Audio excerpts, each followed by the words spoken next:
Made in Hollywood. Production designers are the visual artists who create and develop the overall look and atmosphere for all of the locations and sets for a movie. Mark Hofeling began his career as a production assistant. Mr. Hofeling has gone on to be the production designer on over 50 Disney Channel original movies, including Descendants and all 3 of the High School Musical movies. Hi, I'm Mark Hofeling, the production designer of Descendants 2. This is Made in Hollywood, and here's a scene from Descendants 2. Only 3 days to the Royal Cotillion. How does it feel to be the most envied girl in Oregon? Everybody wants me to be this lady of the court, and I have no idea how to keep up the act. As the production designer for Descendants 2, take me through some of the duties and responsibilities that you have. So the production designer's job is to work with the director to develop the world the movie's going to live in. So we come up with not only the designs for sets and what all that's going to look like, but we help select the locations. We are responsible for the color palette, the detailing of the whole world of any movie. Don't you ever miss screaming at people and just making them run away from you? Not really. This isn't the Isle of the Lost, Mal. Believe me, I know that. I don't belong here.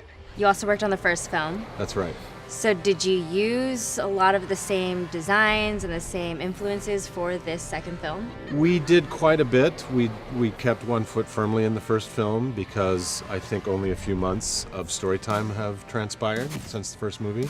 So we see a lot of the familiar places like the Oregon Prep, we see the Isle of the Lost, but we go into some really new areas and new ideas and really expand into especially the Isle of the Lost. We got all the ways to be W-I-C-K-E-D.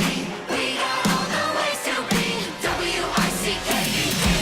So today's scene that I was checking out was the opening sequence, the opening dance number at the school. That's right. Tell me about this set. So Was there a lot of prep that went into creating the set? this set is actually one of the simplest ones we've done.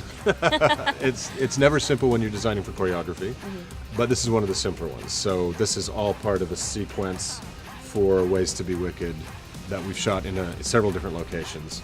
So this is part of the Oregon Academy. This is a new part of the Oregon Prep School that we haven't seen yet. So when you are designing a set for choreography, how is that different? What kind of things do you take into consideration? Well, normally when you're shooting, especially in television, it's a world that's kind of like this. You know, it's 2 people talking like we are right now.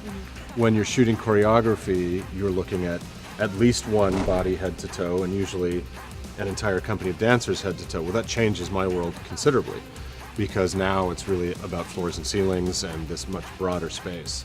So every time I kind of come in contact with a new production company that's doing one of our musicals, they don't believe me at first that I need to address all of this, that we're going to have to put ceilings in every set, that we have to, put expensive floors in that take into consideration danceability and safety of dancers and that sort of thing. So it's a really specialized method that you have to bring to designing for choreography.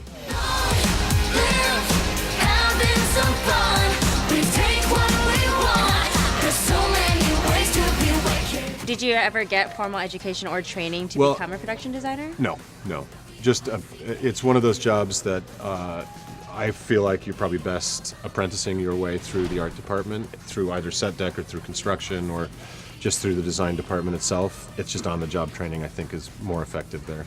What about now in your career? Do you ever feel like you should go back for education or that you need more training to assist you to continue learning? I always feel like there's something I don't know, and I'm lucky that I have a huge amount of support in my department. But to answer your question, there's always more to learn, but at this point I don't know that it would make a lot of sense for me to kind of reinvest in taking the time out to do some kind of other formal education. It's just I've always learned on the job. So many ways to be wicked.